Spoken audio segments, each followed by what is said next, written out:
Okay,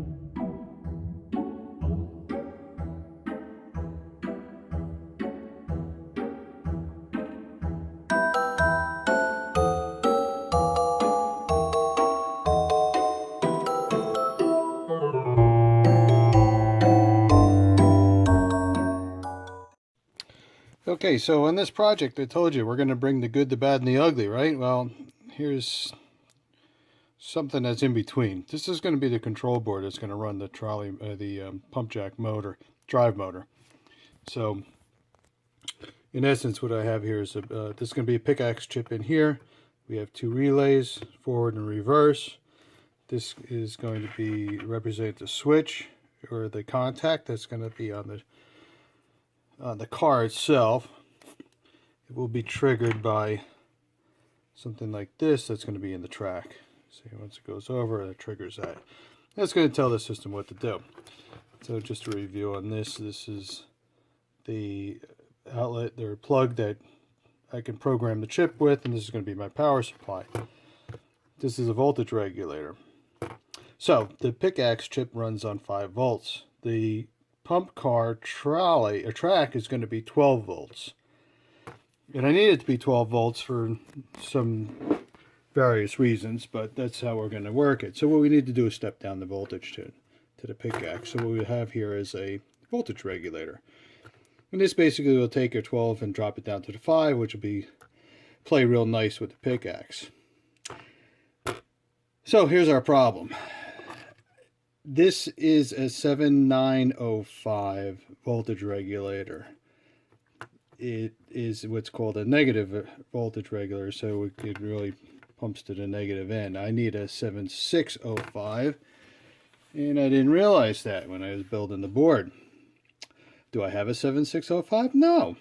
So I placed an order to Tata the other day and inadvertently forgot to order them. So we're going back to the cutting board on this. So this board, for the most part, will stay the same, but we're going to have to do away with the power end of it. So I'll report back. Well, as good luck would have it, when you live good and go to church on Sundays, I was able to find a 7805 voltage regulator in my arsenal, which I actually pulled off of something else, but it's going to work out good. So here's our test.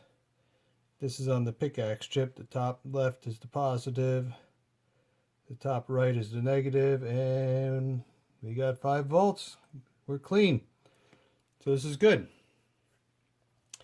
So again, what we're going to do is, let me see if I can make this a little bit bigger, and bear with me because this is just trying something new here. Okay, so again, we have the 2 relays.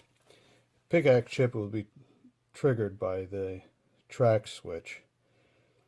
Then the forward relay will kick in till it hits the track switch again. It'll stop.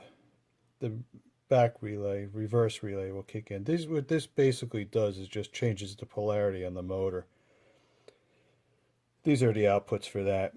We have a flyback diode on each, and the transistor, which acts as a switch coming off of the pickaxe chip. There's a pull down resistor on each, which keeps it low and prevents it from flying around. And these 2 resistors over here, along with the plug and the cap, are for the programming of the chip. So we have onboard programming. If we have to change it, we can just plug in there and take care of it that way. I threw an LED in there for kicks, just to make it pretty, and that's it. So what we also got today is how we're going to power this, or trigger it. And I can't find them right now. But I'll come back in oh, here they are. So my buddy Brian Lightman and I were talking the other day about this. And let me make this. Tell you what, I'll be right back. Okay, so we're back. They're still futzing around with this, but all right. So, like I was saying, my buddy Brian the other day and I were talking on the phone. We're trying to figure out and brainstorming about how we're going to trigger the car.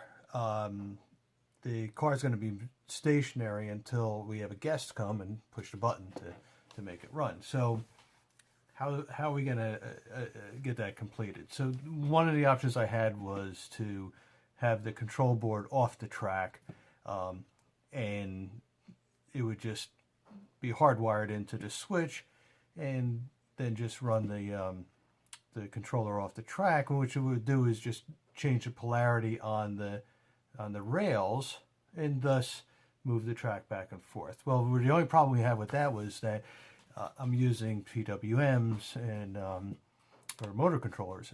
They don't like to be switched around. They need to be positive, positive, negative, negative all the time. So that idea went out. So Brian was pretty good. He said they have wireless relays switches. So I picked up these relatively inexpensive. I mean, they are very expensive. This model here actually has two, which is going to be fabulous for what I need. It's going to work out very well. And this is the unit right over here. So it works, again, wireless with a key fob. They sell these for various reasons. You can use them around the house and do whatever you want. So this is what we're going to use. We're going to hack this and use the push button that we have in our display now, which are the big lighted arcade buttons. So we're going to hack that and use this. We use the A for the pump car, and the B will be for a lighting display, which I'll get to when we get to that portion of this project. So these are the units. We get two of these relays. I tested them. They work great. They have a fabulous or really great range, you know, more than what I'm going to need. So while we were gone, I worked on the board, and whoa, this camera is a little bit funky here. So we mounted the relay right onto the board.